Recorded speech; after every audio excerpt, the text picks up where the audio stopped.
Alright, guys, today we're installing some Brofab. Nice clean hands. Thank you. Brofab hubs. So, Gio, take us along this. We have one hub. We're replacing it for a better hub. Okay, so these hubs are nice. These are Moog hubs that I put how many years ago? More than 5 years ago. And I've done tracks, and I've done a lot of autocrosses, and they have not cracked. So I can, tip my hat to Moog for making a good product. But I don't like taking chances. So what we did is we bought these. These are some Brofabs. I think these are BMW hubs or something. But look at the material.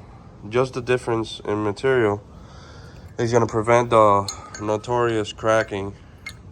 Yeah, you got a lot more meat over here. A lot more meat everywhere. The issues lies right here in this edge. Yeah. Luckily the Moogs have nice material. Add extra material. The replacements I just had to redo on my hubs. Not because they crack this time, but bearings went shot.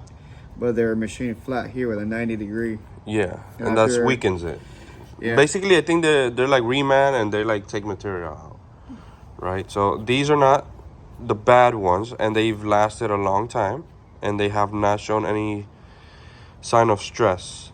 But as a precaution, I'm getting these, and you can see the amount of material the difference is crazy. Now the downside, which you just mentioned to me, is the weight.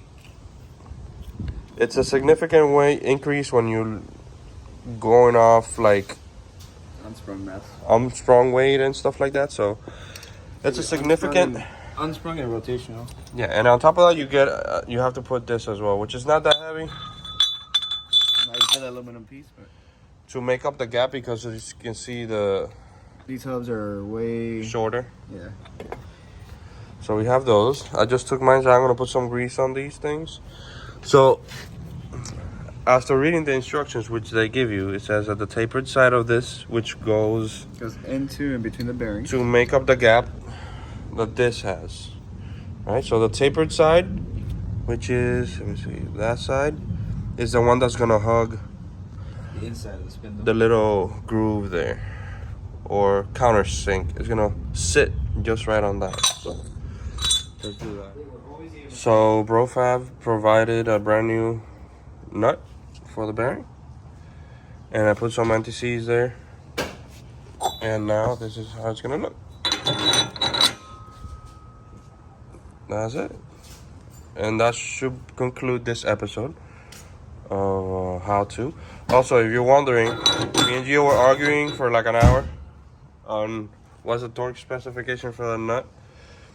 And it's from what, 130 to 180? Yes, it's 120 to 160 foot-pounds. And that's it. That's pretty simple installs. Nothing crazy, and it's pretty straightforward. So